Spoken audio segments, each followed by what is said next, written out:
খারাপ অবস্থা, আরো খারাপ অবস্থা অন্য অন্য জায়গায়। অন্য অন্য জায়গায় যেসব জায়গায় স্পিড বোট নাই, কোনো কিছুই নাই ওখানে যাওয়ার মতো তাদের দেখার মতো কেউ নাই। কারণ এতটাই ভয়াবহ অবস্থা, এতটাই খারাপ অবস্থা, সেখানে এই পর্যন্ত যারাই চেষ্টা করছে যাওয়ার জন্য সেখানে যেতে পারে।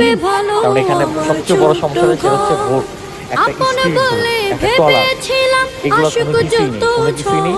যার কারণে কিন্তু বাচ্চা থেকে শুরু করে বয়স্ক কাউকে কিন্তু উদ্ধার করা যাচ্ছে না ওখান থেকে।